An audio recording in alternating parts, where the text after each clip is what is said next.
Welcome back. We're here for our first panel of the conference, and panel one is the Ferguson effect on local activism and community memory, featuring Alexis Templeton, Kayla Reed, Brittany Ferrell, and Aleia Brown will be moderating. Thank you for your time and your patience. Thank you. Good morning, everyone. Good morning. So I just first want to start by thanking the symposium organizers. You all have organized an incredibly rich project with the right people in the room. I think that has been said already, that there are organizers, there's activists, there's archivists, there's data scientists, and so forth. So all of the right people are in the room. But more importantly, the right priority has been established. We have the opportunity to learn from Black women who are leaders in Ferguson resistance and the large movement for Black lives. And beyond this movement, they are teaching us the most important lessons about democracy and Black resistance to white supremacy.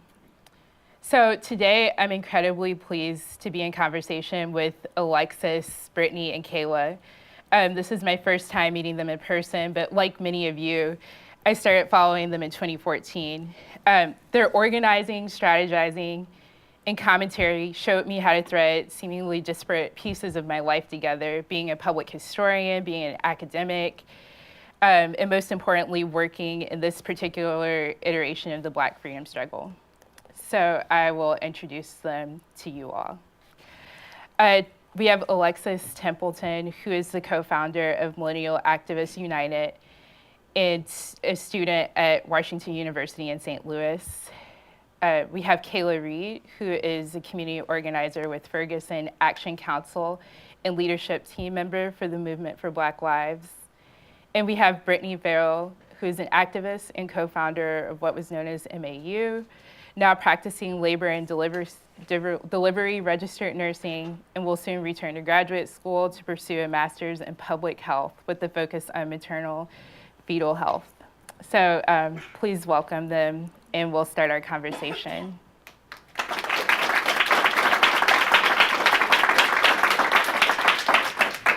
Great. So I first wanted you all to share with everyone, what was your origin story? Like, what got you into community organizing? So, when I first got involved in organizing, I was an undergrad in college, and I was a non-traditional student. So I had my daughter at the age of 19, and I didn't return to college until I was 21. And when I got to college, and I was accepted into the nursing school, I began to really study health disparities within St. Louis. And the more I studied and the more I talked to people about how disproportionate these disparities were and how much they largely impacted Black people and people of color, I felt called to do something. So I became a part of an organization called the Black Student Nurses Association, and where I ran for a leadership position. And I leveraged my position, my power in that position as a student, to organize around health disparities within the community in which the university rested in Normandy. I organized a lot of programming around health and wellness, particularly mental health, sexual health, and nutrition and diet and exercise. And my target at that time was students of color and faculty and professors of color. And that's where the seed was planted for me as far as organizing is concerned. And it kind of just grew from there. And I feel like there was already something in me to kind of call me to that work, and that was just always being curious and having questions about the conditions of Black and brown people in this country. And I nurtured that part of myself, and my mentors and the people that loved me and people around me nurtured that part of me too. And from there, I began to want to stand in the gaps of disparity and inequity and inequality for Black and brown people. So that was my introduction to organizing.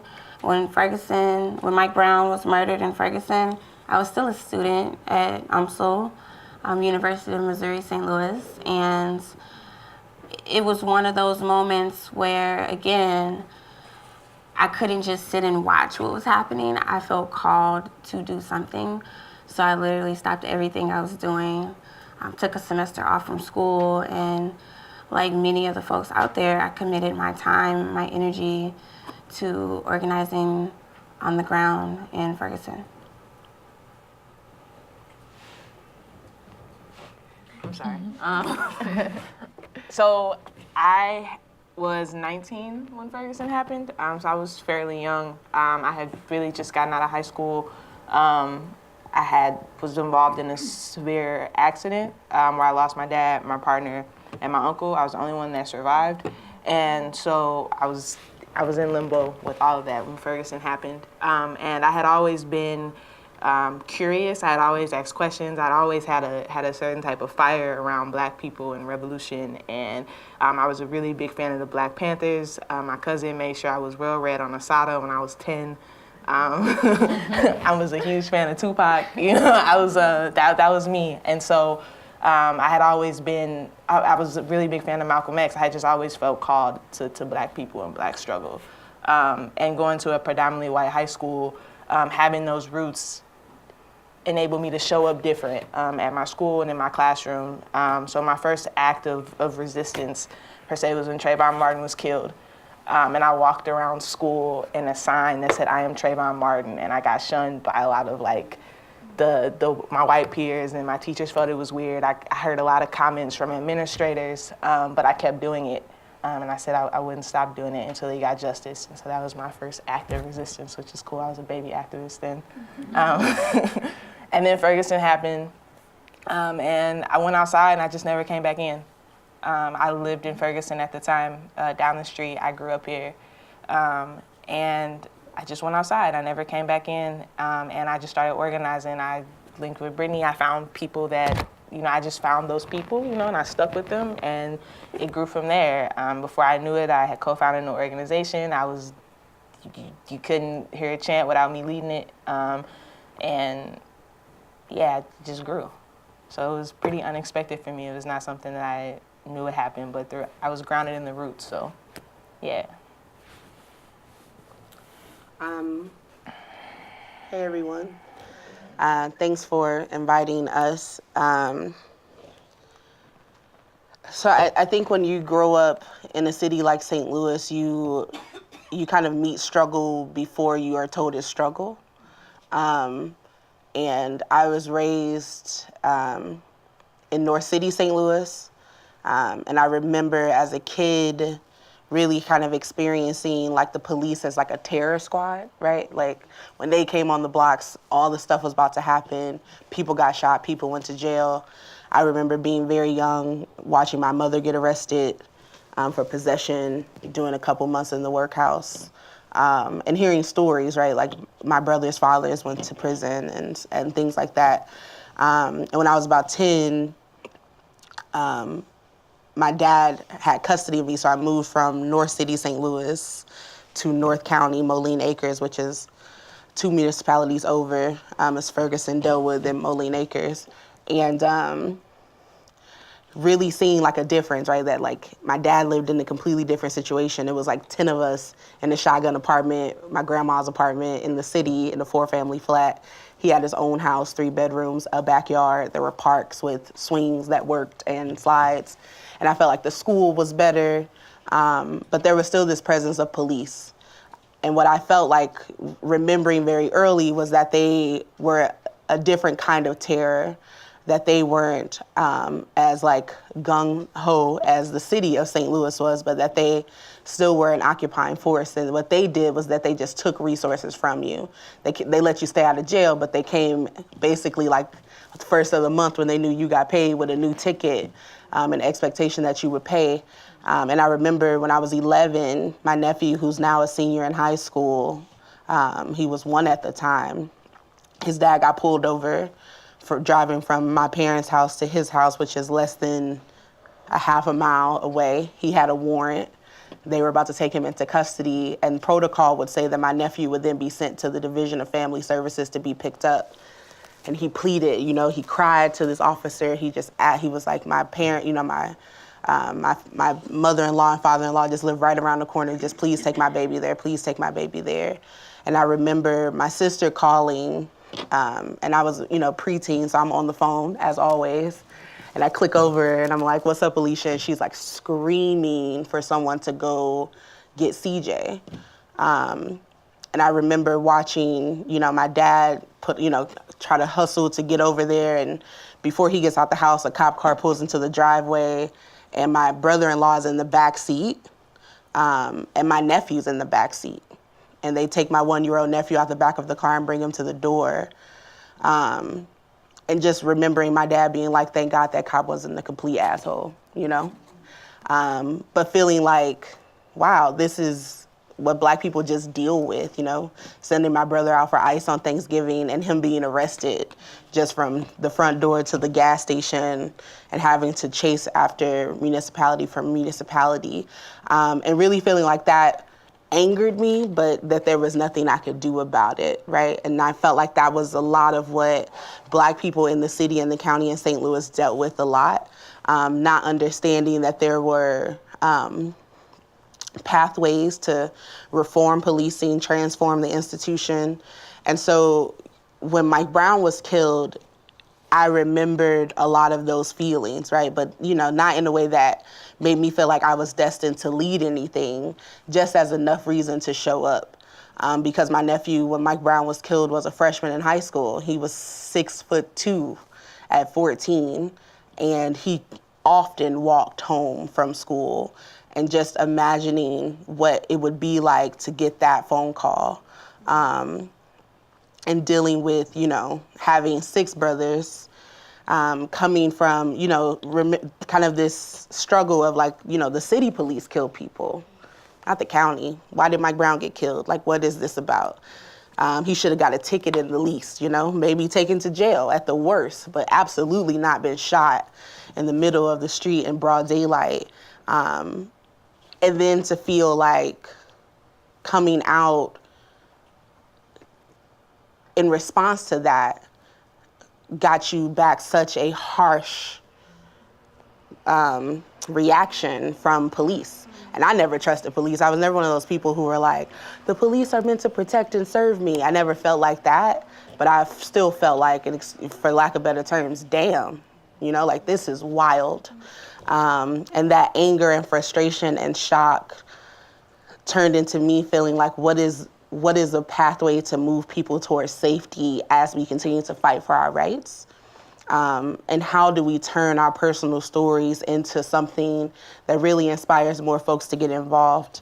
And in that kind of lane, I began to, pick up the bullhorn more and got into formal organizing, working on policy and electoral politics, getting deeply involved in the movement for Black Lives, the coalition, and eventually kind of emerging as one of the leaders. But still remembering, that even after 3 years, after 3 years, this year my nephew is 17 and he just got his driver's license and he just got his first car, and feeling like I had to have this talk with him. Like his dad was going to talk to him, but I needed to talk to him. And watching him, be like, Auntie Kayla, I know what you're about to say, right? Like I've watched you for 3 years. I know what I'm expected to do. I know to turn my radio down. I know to always wear my seatbelt. I know to have my insurance card not buried deep in the glove compartment. and just watching that cycle continue keeps me very focused. But I think my origin story is just one of experience. And I wasn't moved to action until something really let me know that what I had been experiencing could get a lot worse if I didn't do something. Thank you for sharing that. So I've talked about Ferguson as a history. So there's a history in the United States and beyond the United States of state-sanctioned violence, vigilante violence, and so forth. But I wanted to know if you all thought of yourselves as like in that legacy of Black resistance. So do you think of yourselves and compare yourselves with other periods in time of resistance or even in different places? Do you compare yourselves to different resistance in different places?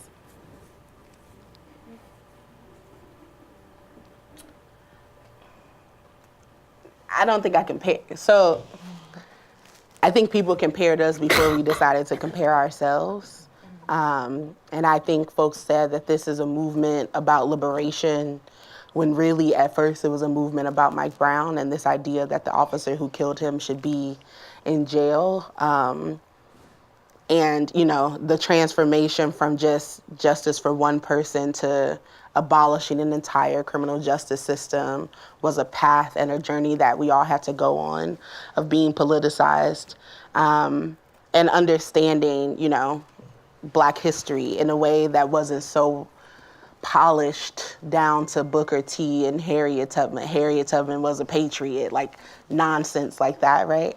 And understanding that, like, actually we get taught a very romanticized version of Black history so that we don't hear the part about resistance, and so that we don't hear the part about dissent, so that we don't continue in its legacy.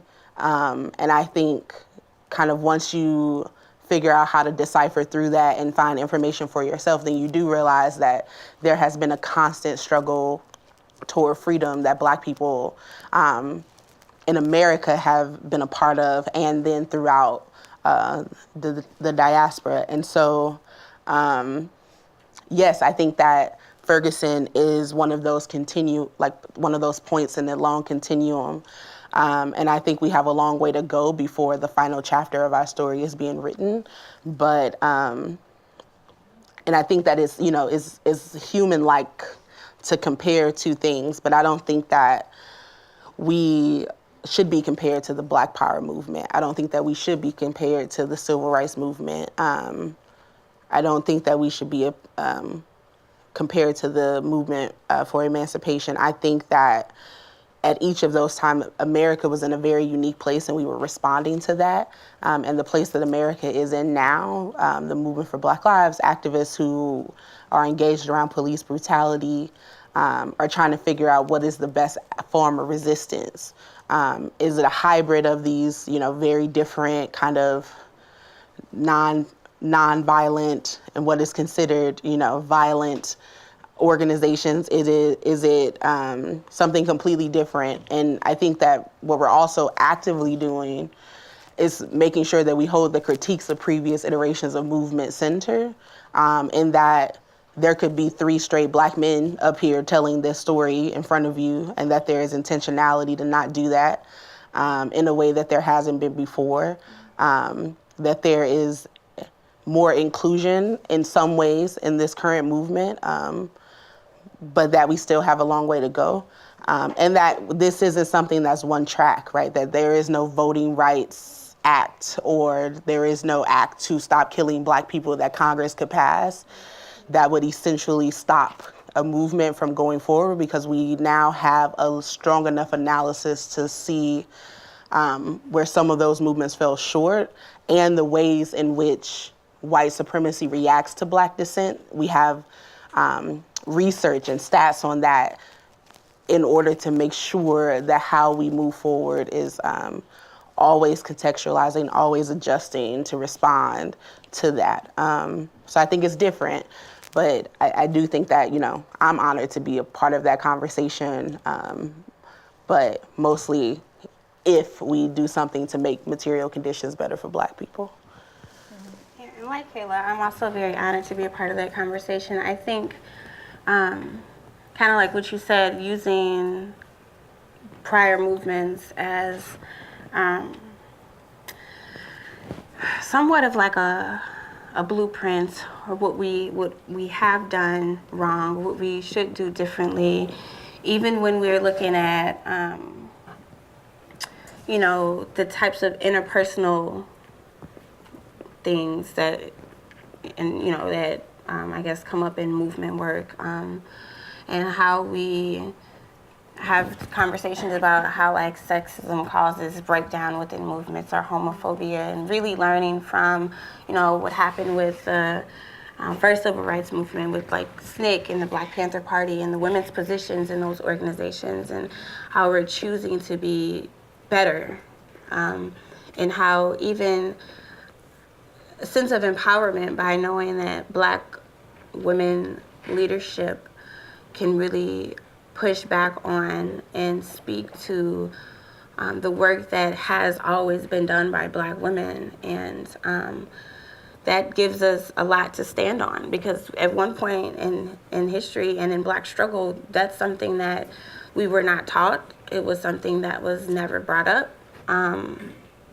And queerness in Black struggle was something that was not taught, and it was never brought up. And to be able to use prior movements without comparing ourselves to them, but using them as, you know, something to look at and say, okay, so now since we're in this struggle for Black liberation, what does liberation actually look like for Black people, like all Black people? And how do we exemplify that and move in that, you know? So I think that there's really no need to compare ourselves. You know, we've we're working in a movement that has been created because conditions are still very much violent and disproportionate and disenfranchising for Black people in America. And with that comes its own set of experiences and changes and things that Black folks are actively working towards to make our experience in this country better within and outside of our communities. But I really appreciate being able to look at those movements and say, okay, so we know we need to not have this happen again, you know, and this is what we can do. Or, you know, to completely deconstruct the idea that leadership looks one particular way, or it marries into a particular union or fits into a particular box. I don't see my participation in the movement, or the movement in Ferguson, as to be compared to any other movement. I see it as I see it on a continuum and a spectrum as well, a point. Because I look at how movements are started and how they come about, and I specifically think about the Black Panther movement and how it turned into the Black Power movement, because someone was killed by police, because they were experiencing police terror, just as folks are experiencing in Moline Acres, just as folks are experiencing in St. Louis City, just as folks are experiencing right across the way in Ferguson. You know what I'm saying? And what I see in each movement is the attempt to do something different, and we definitely don't always get it right. We definitely didn't get it right with this movement, but I feel that people that are leaders become catalysts for what we don't get right. For example, I think that here. Let me take a second to get my thoughts together. I'm sorry, I'm thinking a lot and I'm trying to put it all out. I apologize. Cool. Okay. So I think that we learn from the things that happen in movements before us, but also that when we come to the table and we're called to do something, that action looks different. We implement the same ideals from before that are harmful to people that are in the movement now. We're not. It was hard to. I can't get my thoughts right. I'm sorry. No, take your time. I'm It's sorry. okay. It's okay. And we can come back to it if you want me to. Yeah, we can come back to it. Okay. And also, just thinking about history, I want to know you all's thoughts on how you've changed politically, socially, in your personal lives. How have you changed as you've been doing this work? That's a heavy question. Mm-hmm. And I want to ask that particularly in this room, as we're, a lot of us, focused on how to document this work, and that we're documenting people's lives and they're not fixed in a certain point in time, or they're not fixed in a certain social, political space. So I wanted you all, if you can, and if you feel comfortable, to talk about the ways that you've changed. Yeah. We talked about this in the hallway, but basically, what I fear in the retelling of stories is that it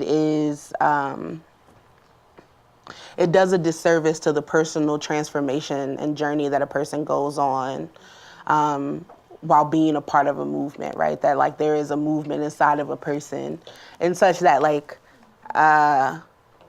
in 2014, I don't think I had any critiques of Barack Obama. I don't think I had one. I was like, it's so busy. Like, what do you mean? And I think in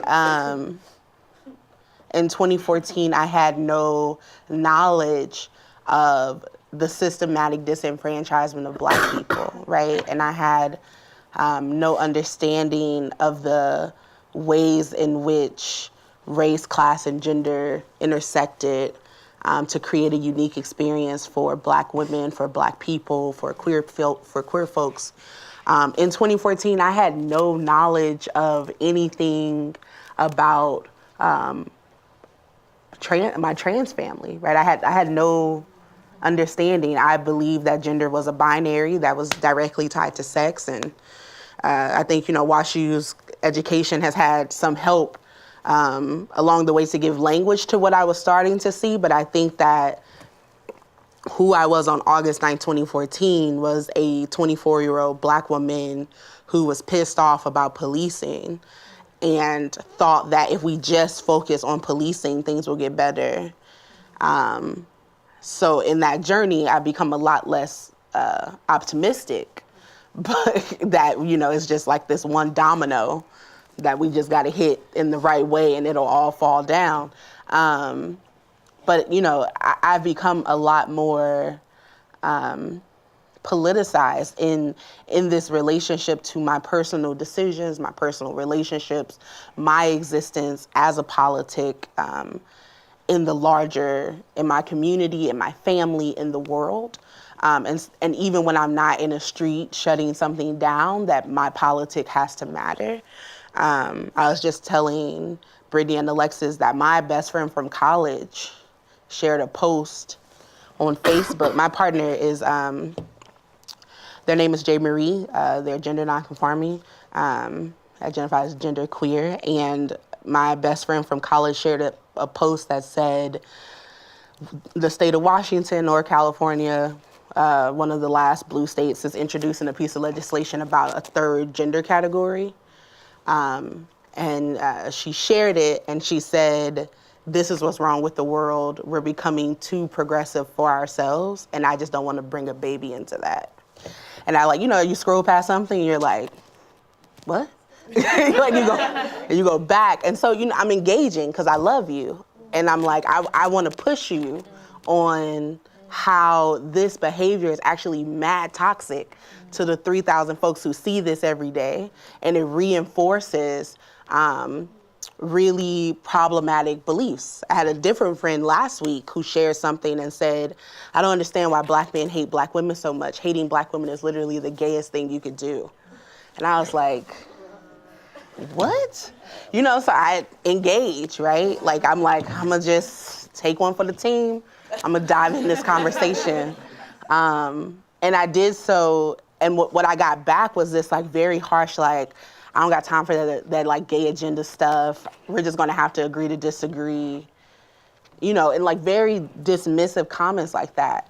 And I was like, wow, that's crazy. Like, I always imagined you as like my like maid of honor at my wedding, but like, could you be that if you are actively dehumanizing the person I might marry? Like, does that work? How do we hold that? And I was like, yeah, we can hold that, can we? And like, part of my commitment to what I know to be true and to live a life that honors the folks who live in the margins is to not be in relationship with someone who would actively erase that, which is a hard decision, you know? But it's an important decision. And so I think that 3 years ago, I would have saw that and felt a way about it, not really have the language to do it, and just kind of kept scrolling because like, who wants to engage in that? And this time it's like, actually my silence is consent of that behavior, and I absolutely refuse to at least not go down swinging. And I think that a history that tells a movement has to be able to tell that growth, because we freeze King, you know? We snapshot him, he's one way. That's not actually true. King in 63 was not King in 68, right? We freeze Malcolm. That's not who he was, right? We freeze Fred Hampton. That's not who he was. You know, and I'm using men because like this is who we listen to, but we freeze, you know, like Coretta. We freeze Rosa. We freeze Fannie Lou Hamer. We freeze them in that one image that tells the story the way we want it to be told. And that actually does a disservice to the possibility that a person can grow, can be better, can learn, can have more critiques, and is actually human, right? Because the issue with King is that he was looked at as so unhuman that he almost is like a superhero. And you're not super like human, right? You're actually super sensitive, super exposed, super vulnerable, and having to go through this journey in front of people. And telling that part of that, allowing vulnerability to be a part of truth, is actually what keeps movements alive and keeps it where the doors are open, because there's not this expectation that you have to be king to come inside. Yeah, all of what you just said, and the idea, yeah, I would like for this to be like a conversation, because this has many layers to it. I think a part of romanticizing leaders and movements, meaning, you know, it means that we do freeze them.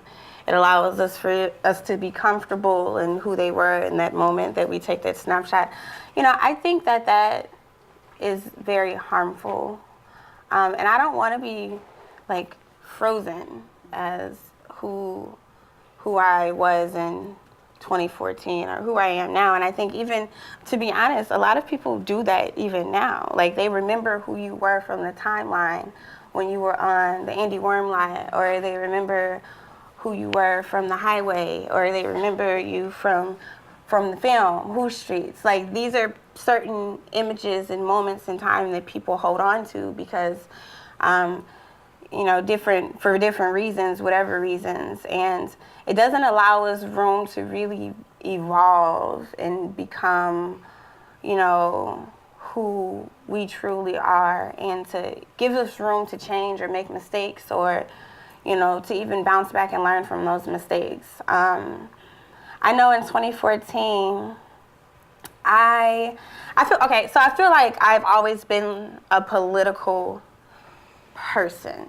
There was a moment in my life where I was very much subdued, and I didn't have the language or even the courage to address a lot of the things that I've experienced or that I was aware of.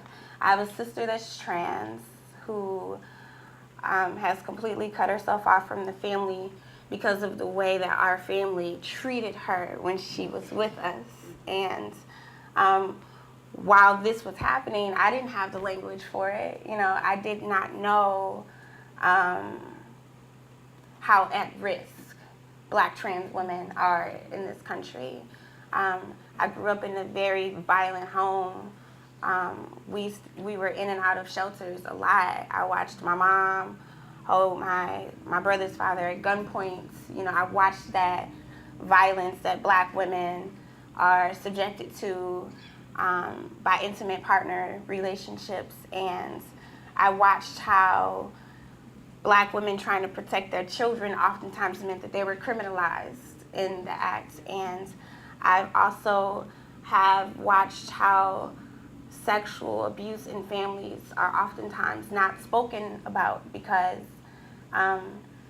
you know, that puts black men or the offender, whomever it is, at risk of being a victim to the system, you know. And so I've always been political in having these experiences and the thoughts around those experiences and what that means for me as a Black woman growing up without a safe space, and growing up in a body that was oftentimes treated like it belonged to everyone but me. And then I was a middle child, and I have a younger brother who is now 21 and it's about 6'4", 6'5", and I have a daughter who's 9 years old who is to my shoulder, and people think that she's 12, and, you know, constantly having to fight for the safety and security of a younger sibling and the safety and security of a young Black girl who was most likely to be suspended or expelled from school just by being opinionated or being smart or feeling like what she has to say is important, or having people think that she's more mature for her age or more mature than what she actually is because she looks 12 and she's actually 9. Or even when it comes to identity, like sexual identity, identify as a queer Black woman. So having largely Black cisgender men believe that because of the way that I look, that I belong to them, and I have no right to define myself for myself. So just years and years and years of what it means to be like a walking politic. And from 2015 up until now, I have found that language to be able to speak to my experiences, and I've found that courage to be able to speak to what has happened that I didn't have in that moment.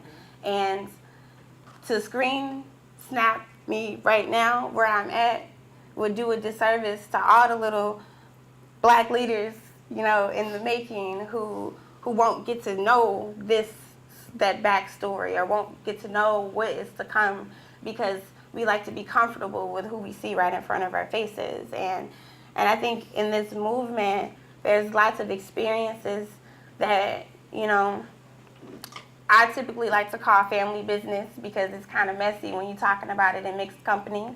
But I do think that when you're talking about it amongst Black folks, it's a lot of stuff that we need to break down with one another, and how we treat Black women, Black trans folks, Black queer people, and how it's oftentimes believed that we're doing it for the greater good of Black folks, but it's actually erasure and it's violent.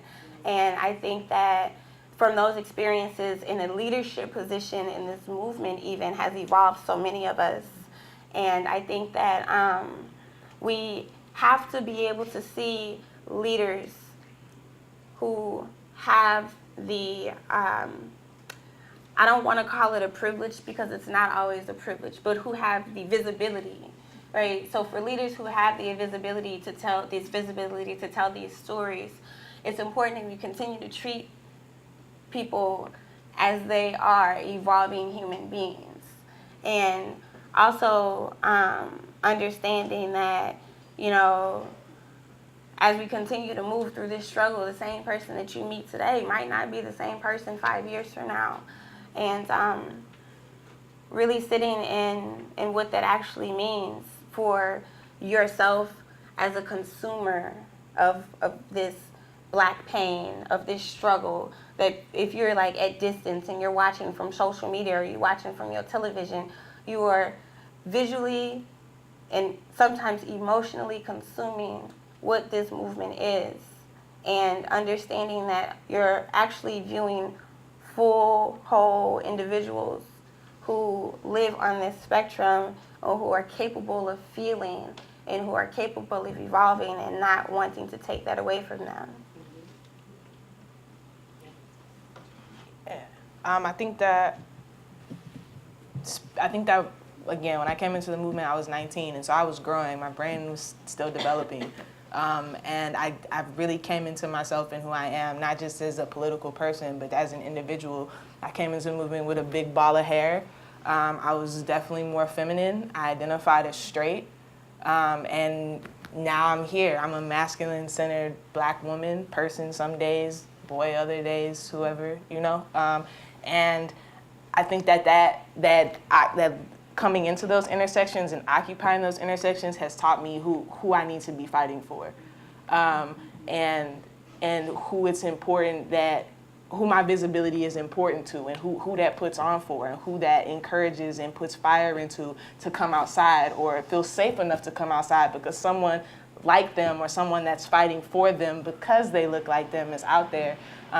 And I think that's important because we did not have that safety in the beginning. There were people who did not feel comfortable coming outside because they were queer or because they were trans. They felt like they had to stay in the house. Now you have people who are like, yo, we gonna bring you to the front line because you're what this movement looks like. And I think it's important to have people who are leading, who are willing to step over the boundaries of gender, who are willing to step over the boundaries of sex and sexuality, and womanhood even.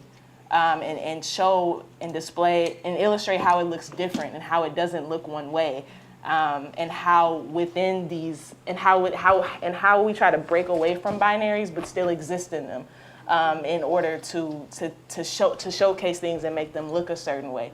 And I feel like that leaves folks out, and I'm not about that. I've learned through my experience.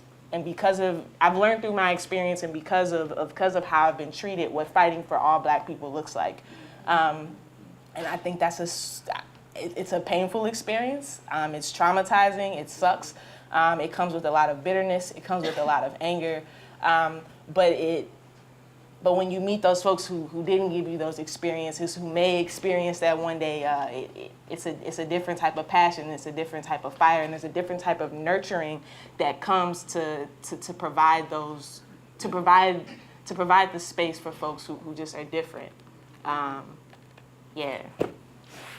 Thank you. And I'll just say that, like, in 3 years, what I think is very difficult is the ways in which. So like, we can lift up right now after we all just spoke that there is a class analysis here, right? That, like, not every activist talks like us. Not every person can come in and talk about the neoliberal crisis facing our democracy, right? That is not the reality of the Black people who were in Ferguson, who were in Baltimore. And, you know, that movements tend to elevate those who can assimilate into the culture of knowledge and academia, which has put us in privileged positions, right? And I'm sort of speaking, but it has put us in privileged positions. As people who are, as a student who's like at WashU, who was not at WashU 3 years ago, I recognize that I am a privileged person within the movement, even living at marginalized intersections. And so we have to be able to also honor those who don't talk like me, right? Who cannot break down the ways in which capitalism suffocates Blackness, right? But who understands that, like, a Black mama has 3 jobs and can't raise her children and lives in the poorest neighborhood whose kids go to the worst schools, and that actually just sucks.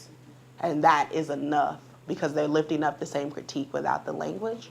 And the other thing I will say is that we have to be super, super, super careful to not put so much awe on a person that you stunt their ability to grow, right? That you put us on such a pedestal that we fear falling out of that box, right?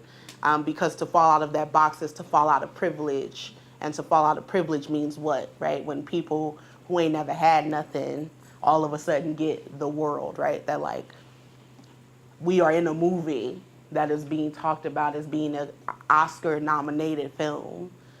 That is different than when the movie was being filmed and we was just living a regular life, you know, in front of a camera held by a person who was our friend, right?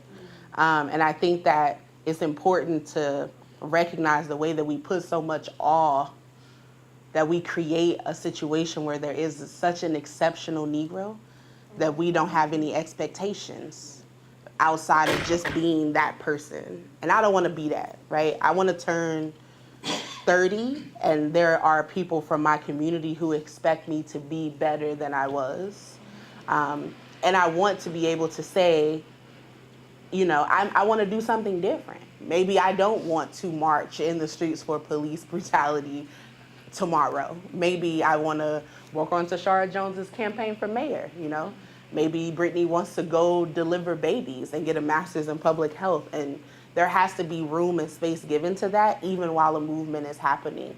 Because I also don't want to bottleneck leadership, right? That like the next time you come, I actually don't want to be the one talking to you, because I should have done enough job as a leader to develop a new voice who could come and talk to you.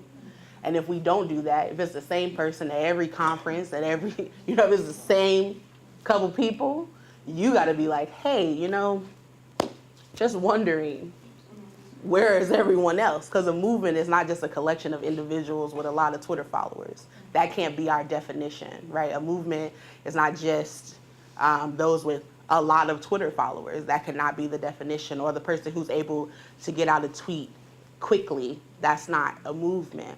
A movement, stealing from Brittany's, we sit on panels a lot together, the anatomy of a movement actually requires so many different parts that we tend to not honor. We honor the brain, we honor the heart, we don't honor the feet, we don't honor the hands, we don't honor the unseen labor that houses and feeds and transports and babysits and prints papers and designs flyers and opens the door of the building and puts out the chairs, right? Like, all of those things are a part of the movement, and those people's stories never got told before, and we should do a much better job of making sure to figure out how to tell those stories this time. So many people have viewed Ferguson through a screen, whether that's a mobile device or their desktop or what have you. What have they missed, and are they missing by not actually being here? I think you missed what we just talked about. I think you missed the humanness, and I think you missed the humanness and the growth. I think you missed the mistakes. I think you missed the failures. I think you missed the successes and how those are celebrated. I think you missed the hard conversations and the conversations that don't get had. I think you missed the fights or the pull up at the Ferguson Library then. You know, like that's a reality, and it's real, and we hide it because we don't want it to look bad, but it is what it is. It's messy. Liberation is messy. If it's a mess to get there, we gonna be a mess getting there. And that's just what it is. It's about unlearning and undoing. And I think that that's missed online because we have to elevate ourselves to be these perfect people and these perfect leaders and these perfect voices for Black liberation. And it's just not that. We're just, honestly, for lack of a better term, we're some average niggas out here who just want some different shit. We want things to look different. We want to be accepted. We want to be able to exist, bruh, you know? And like, we want to be able to talk just like that and it be okay. And I think that's what social media misses. I think they miss they miss people. They miss the interaction, and I think that's super, super important. Because I'm not just a bunch of retweets and favorites. I'm a whole ass human, and Twitter misses that. Yeah. I also think it misses community, right? It misses like Kayla's first semester in college coming over to Brittany and Alexis' house for dinner because I couldn't balance cooking for myself and reading all the assignments. It misses, you know, like, can you pick up Kenna today from school, you know? It misses, like, Alexis, I want to cut my hair off. Can you come to the barbershop with me? Because I'm super nervous. And, you know, it misses community, right? It misses love. It misses hope, despair. It misses, Not being able to pay the bills. right, struggle. And, you know, like, I can't tweet about the new J. Cole album because people like, we expect you to always talk about policing. And it's like, damn, you know, like, I actually like want to be on Twitter just for the reason I signed up to be on Twitter, you know, like, I want to participate in this shady hashtag. And, I want to be able to talk about scandal, you know, like I like Kerry Washington, you know, and it's like you can't do it. Everything has to be this like nuanced, like you got to come up with a, you know, and I had to turn my notification. I don't care how many retweets it gets. I'm talking to myself sometimes, you know, like I just want to be able to be, and like that part is, you know, what I feel like we didn't get to talk to leaders previously about, you know, like what does it mean, like family and Thanksgiving, you know, like can I tell you how hard Thanksgiving is for Black people? Because you got to hold this like anti-colonial, imperialistic, genocidal history, but also I just want turkey and dressing with my mama, and like I can't have both. I got to pray that colonialism and capitalism fall, but also thankful for the sweet potatoes and macaroni, and you know, like. Sometimes it's like, damn, you know, like I want to go to McDonald's and get a high C orange before they discontinue it. And it's like, I can't believe you're supporting this company that pays minimum. And it's like suffocating, you know? You miss the laughs and just like the random fish fries and the random nights at Mission Taco where we're like plotting a campaign on a napkin. And pissing all the white people off who came to have a good time, and we're like, white supremacy, you know, just like at the table, completely, you know, and you miss awkward moments where you pull up to Quick Trip and it's a cop who tear gassed you, and you're like, bro, this is awkward, you know, like, and you know, you missed the court and the trials and the tears and the hardships and the fear that comes with what it means to be charged with a felony, and like. You know, like borrowing somebody's car to bring Brittany a letter that I wrote about her, you know, her for the judge before the sentence. You know, it's like real life. Yeah.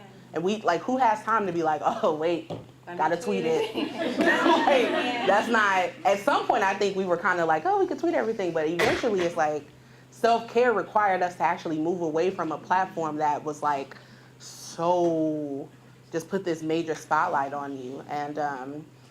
And like grow, you know? Like I don't want to engage, like I don't want to critique everything Donald Trump does. Because damn it, who has the time? You know, like who has the will and the way? And like actually, you know, I don't want to show up to the net neutrality protest because I protested for a year every damn day, and like you go do it because I did it, you know? And not to be arrogant, but like to be exhausted.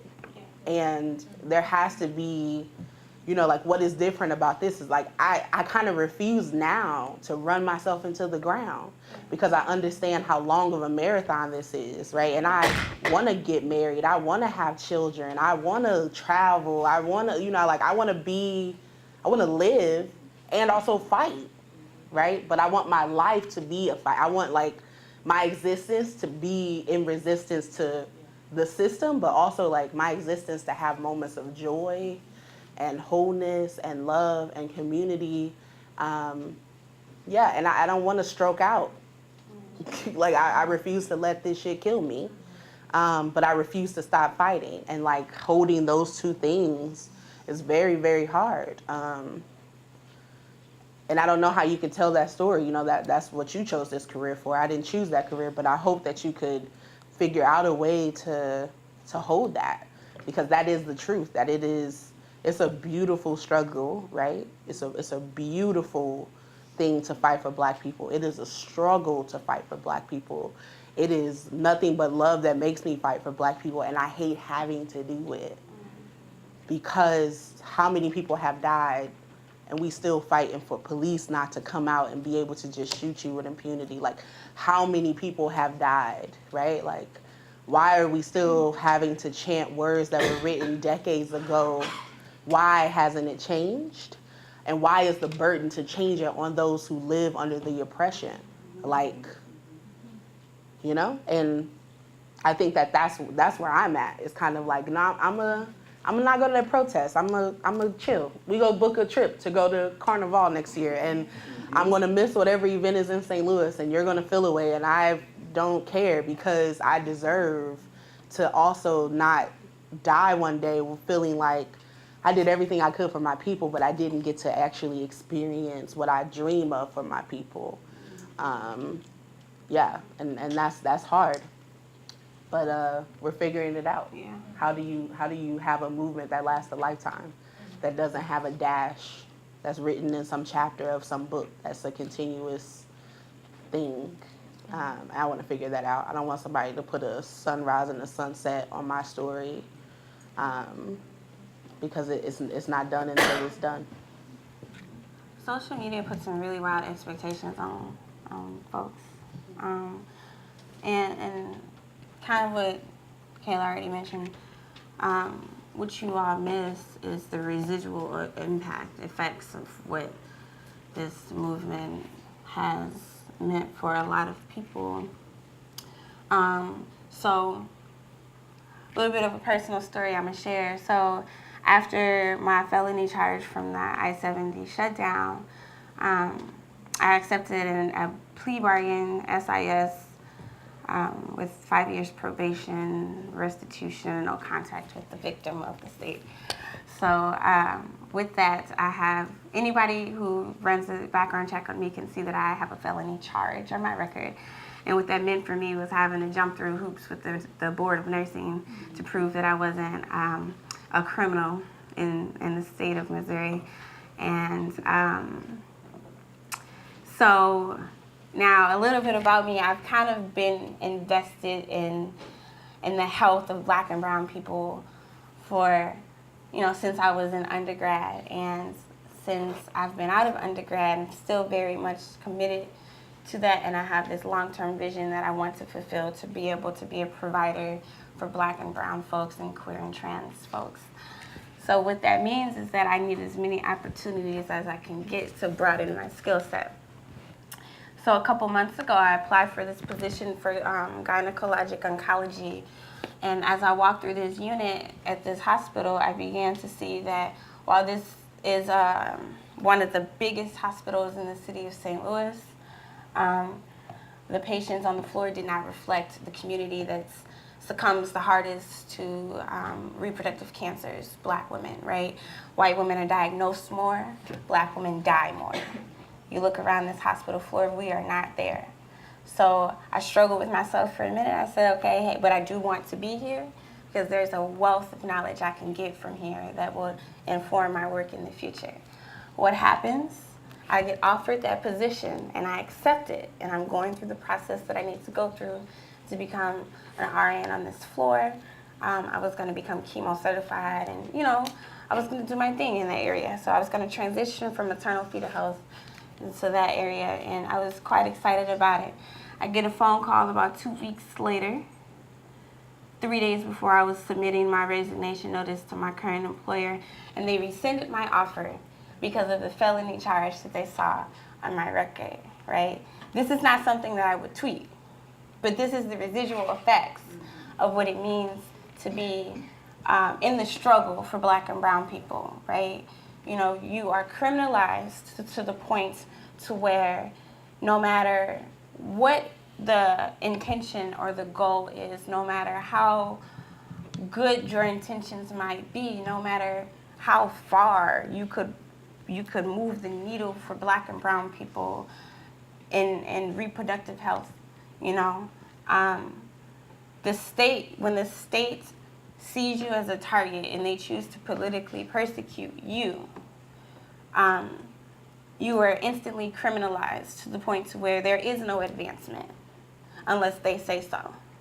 So those residual effects that out of many people who are feeling them, that is what you miss on social media. People are still here trying to live their regular everyday lives and who cannot because of their involvement in a movement that we were a catalyst for, that swept the nation, right? That swept the world, and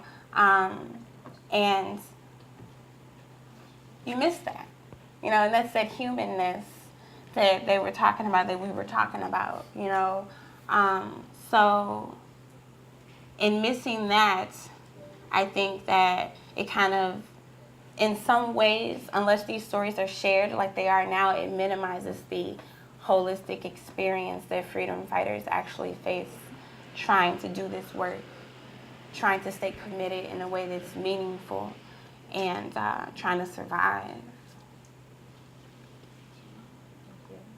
Well, they're telling me that we have to wrap up, but I just wanted to give you all a chance to give your last words. It can be about anything. It can be about Fenty Beauty. It can be about 444, whatever is on your mind right now. But I just wanted to make sure that you all had the last say in this conversation before we wrap it up.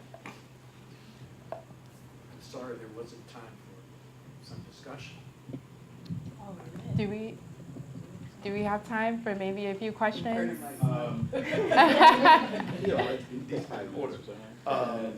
last words and we ask questions. Yeah. Yeah, let's do Okay. 5 minutes Okay. and really have questions. Yeah, so 5 minutes. Sounds good. Thanks. You had a question? Yeah, I do. I'm trying to feel you all, but I have an issue. It goes back to your earlier points about the relationship between the current situation, the struggle in Ferguson, and the history of the struggle. And I'm somebody from the 60s, active for the last 50, 60 years. So when I hear you talk, I'm hearing things that happened already. It's a repeat. It's not like you're different. And so, for example, take the question of policy, what to do about the police. Or take the question of being in a medical field, right? There was a medical committee for human rights. There was the Black Panther Free Clinics. There were the Third World Women's Alliance that dealt with issues of health, et cetera. And so I would urge you to do what you said you were doing in terms of studying what actually happened so that you can be able to sustain the struggle for your next 50 years. Because we need the next generation to come forward. But the other question I wanted, or the point I wanted to make, was this contradiction between reform and revolution. In other words, there are a lot of issues that we've been fighting on and will continue to fight on. But the issue is, how do we come to an understanding of the ultimate fight to transform the society into the kind of society we want to live in? And so if you take SNCC, for example, what SNCC did was went out and found Fannie Lou Hamer and brought the people forward. What the Panthers did was went out and tried to figure out what social force in our community could really go up against the power structures, right? And so I'm looking for your conversation to begin to deal with those kinds of issues. Where are the people of Ferguson, the working people, the poor people of Ferguson that have to come forward? Where are the understanding of the social forces that can actually go up against the kind of people that support Trump and the 30% or whatever the percent is that support him? In other words, I really hope that you deepen your understanding of the issues that we're facing so that we can have a strategic understanding of the unity necessary for a revolutionary transformation. And that's everybody.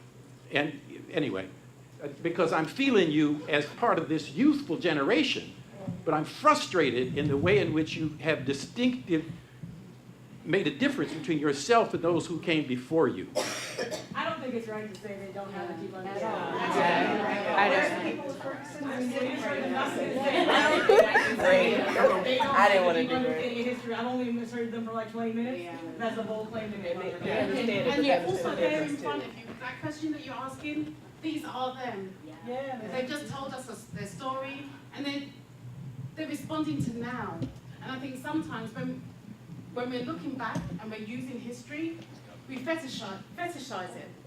And we think, hey, these pictures look great, and what they're saying is that though they're going to learn, I just feel you shouldn't have to answer. Yeah. With all you've shared, with all you've given. Yeah. And then to sort of, You don't have to answer that. Right. basically, it's just the fact that sometimes we need to learn, and you're missing the point of evolving. You're missing the point of 21st century. Though the issues are the same, they just said about the chants. Decades ago, we're still saying the same chants. We haven't lost the connection to the past or the respect to the past.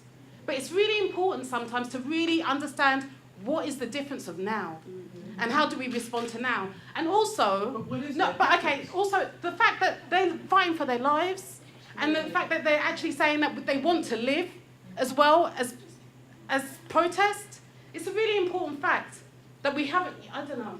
Sorry. So I would suggest that we continue that conversation later. I don't want to detract from the incredible amount of information that they have just shared, like so generous. They shared a deep understanding of history and personal lived history, and I want to acknowledge that. But if we have time for one more question that is an actual question, not a comment, not commentary, but a question. In the meantime, though, what I will say is I appreciate the response, but I don't know if you were listening the whole time, but what I will say is that we all said it is an honor to be added into the continuation of a long legacy of people who fought for the rights of marginalized communities and Black people. If I said it, I said I don't know if I deserve to be there, but I'm honored to be included among the ranks. And what I will say is that we have to also hold that there is a reason why we're still fighting for what was fought for 50, 60 years ago. And that we have to hold that as that with every kind of rise of Black liberation struggle, that there has been a dramatic pushback on our ability to see the fruits of our labor, right? To see the demands and the goals come into fruition. And I'm not just a protester, right? And I think that we have programs that honor the history of things like the Panthers. Books and Breakfast has been going on since August of 2014. They do two, or one in North City, St. Louis. They provide free breakfast and political education to not only children, but their parents.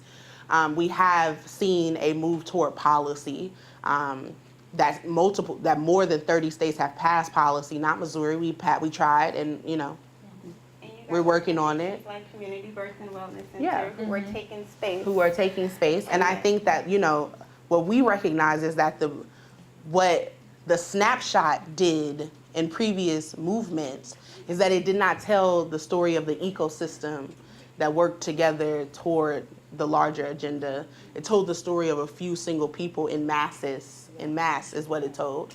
And that we are doing the work to learn about the history. I am majoring in African and African American studies to literally learn this, but also that we are doing policy work. We believe in direct action. We believe that we can transform, that our communities can be transformed on a local level, and we understand the relationship to power building outside of the system and through electoral politics, that we understand the ways in which political education and programmatic work move us toward the agenda. And I think that really a critique should not be lifted up of us.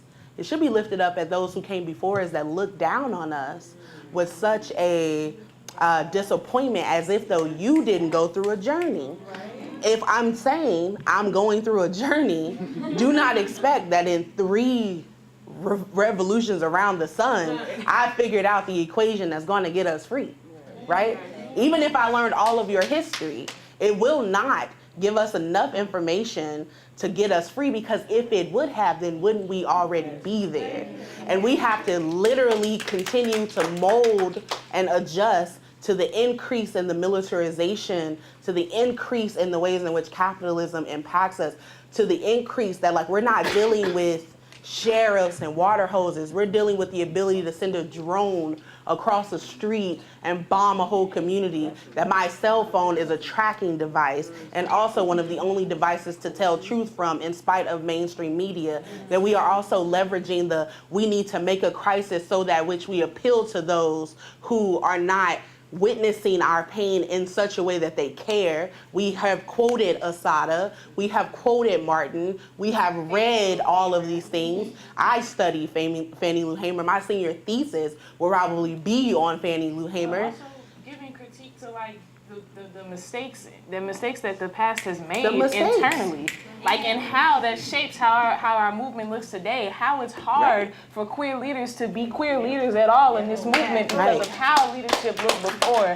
and how we position folks who aren't queer. How we threw Bayard Rustin to the side because he was queer and we uplifted Martin. You know what I'm saying? How we didn't really how we don't really talk about Fannie Lou Hamer enough simply because she's a black woman. How we don't talk about Audre Lorde because she's a black lesbian woman. And how she really gives a lot of intersection and critique and policy around stuff that we should be talking about today. We left a lot of things out from the past, and I think that these movements bring that forward, and we're also changing what y'all didn't get right. And I think that that's fair. And I take my time because the other thing is that we sat down with women from SNCC 2 years ago. They paid for us to go on a vacation with them and flew us to Florida and told us, live your life because the work will be there. And I lived my life. I didn't have children. My marriages failed. I don't have a retirement plan. I will plow the freedom plow until the last breath. Figure out how to sustain and push forward. And there has to be a nuance that says, I am willing to die for my people, but I should not have to.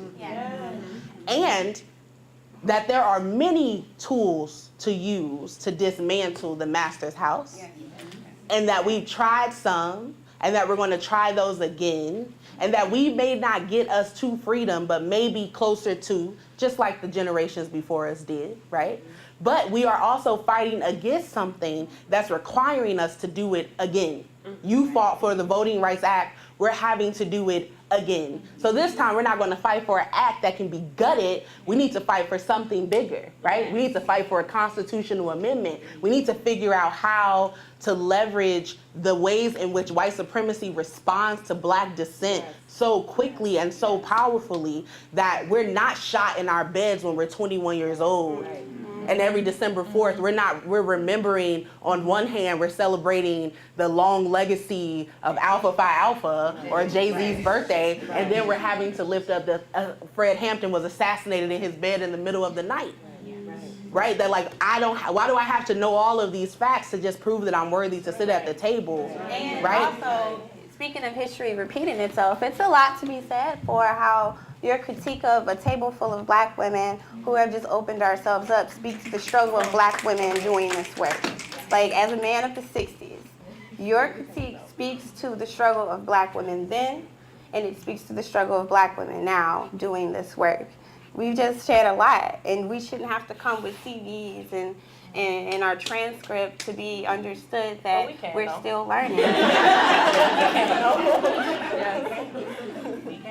And the last piece I'll say is that if we can't be welcomed into a space with love and affirmation with our own, how do you expect us to be strong enough to go out into the world and fight them?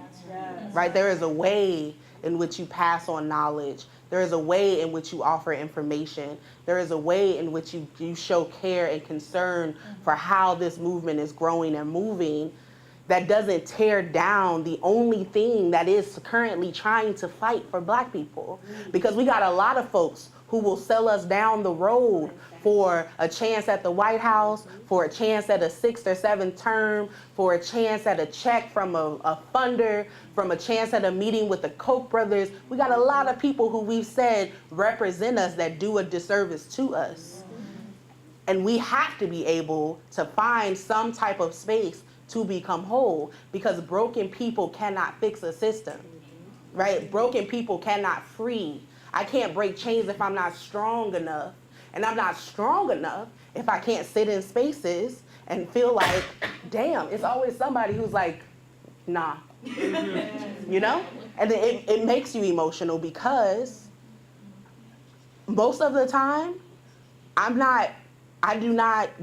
this is not like a lucrative business, right? Like, this is not like the success. This does not promise longevity, right? That this could arguably ruin the rest of our lives. That at some point someone could just decide, you're done, right? Brittany can't get a job, right? Like, we only got into WashU because I called Vernon like, hey, I need a next thing, you know? Like, I have to do something. And it is incredibly difficult to hold emotionally that people who fought before you feel as if though you're not doing enough. Because there was a period when there was nothing. And we could argue that there were still some, that there was still the Malcolm X grassroots movement in Jackson, Mississippi, paving the way for Chokwe Lumumba to be on CNN to talk about why he won't go on the stage with Trump, right? That there was movements happening, but in the way that it is now, that this thing exists because we sacrificed. That your founding date, if I'm not mistaken, is in the year 2014, right? That's when this group was founded.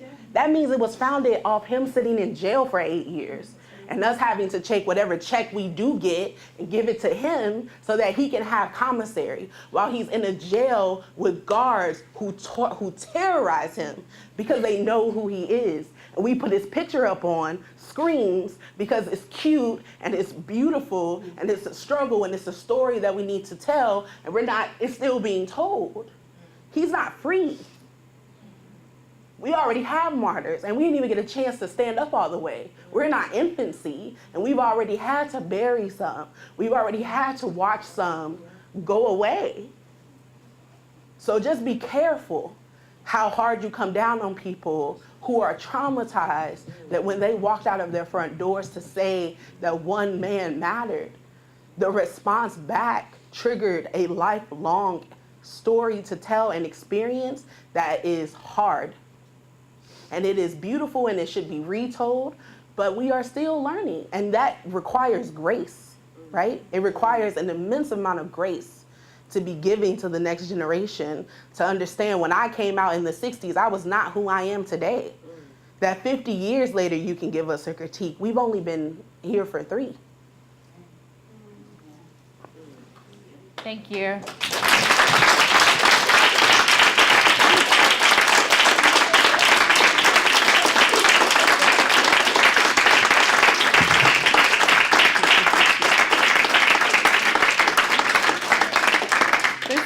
So rich, so rich. We just have to listen because they told us everything that we absolutely needed to know. And then I hope that you do something beyond that. Read the transcript of this panel. Like, go back and study what they said. So again, I just want to thank you all for sharing. And you didn't have to. You didn't have to, but you did. And we're appreciative. So thank you. Thank you.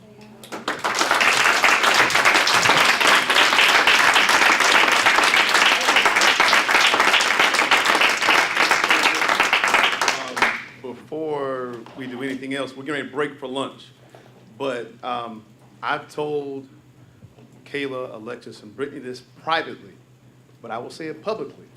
They are 3 of my sheroes who I followed in Ferguson, and I will follow them again wherever they go, however the movement and the iterations that it forms. We had and have had several conversations to this point. So I'm glad that we were able to bring you here. I'm glad you were able to share that your love for the people, but also your brilliance. And I think sometimes that gets underscored in intergenerational conversations, when they should be conversations and not accusatory at times. But thank you, thank you, thank you. I don't think it'll be weeks from now, Burgess and I were talking about, that we'll go back and rewatch this and catch something that you all said. We'll catch something that Dr. Parham said, because I still didn't catch everything that she said, and you didn't either. But with that in mind, Aleia, thank you for your questions. But we're going to break for now. We're getting ready to go to Drake's place for lunch. But before that, we would like to take a picture with everyone that's here. outside next to the train car that's out there. For those, it'll be fun. So for those that are watching online, thank you for tuning in. Tune in tomorrow. Same bat time, same bat channel. Hopefully I'll get sued for that. But thank you all for being here, and we'll see you shortly.